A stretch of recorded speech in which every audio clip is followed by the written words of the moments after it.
tous les vaccins qui ont été rendus obligatoires, diphtérie, tétanos, polio, étaient déjà largement éprouvés avant d'être mis sur le marché. Ils ont des effets secondaires qui sont quasiment nuls. Ils protègent à 100% de la maladie et ils protègent très très largement des transmissions. Ça n'est pas le cas de ce vaccin contre le Covid. Il ne protège pas véritablement de la maladie, ou en tout cas très peu de temps. Il protège uniquement des formes graves, mais pas... à 100%. Exactement. Et il ne protège pas, ou très peu, de la transmission.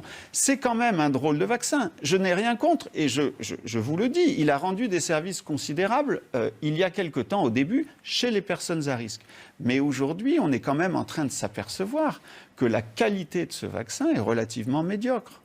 Ça pose quand même une question politique par rapport à tous les gens méfiants. Attendez.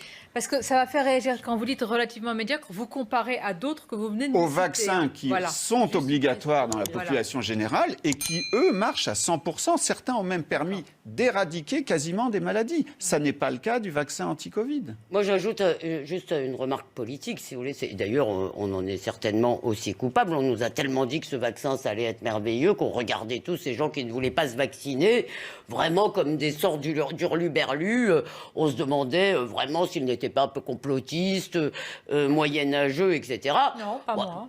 Je vais respecter. Non, mais... D'accord, vous aviez raison, ma chère. Eh bien, ma chère Sonia, vous aviez raison. Non, j'ai jamais raison. Non, pas du tout. Au début, on nous disait tellement dévacciner, c'est merveilleux, que je ne comprenais pas pourquoi des gens ne voulaient pas se vacciner. Ce que vous dites aujourd'hui, si vous voulez, sur les gens qui n'ont pas voulu... Comment ? Le temps nous a permis de comprendre, en fait, l'évolution de cette épidémie, mais aussi l'efficacité du vaccin.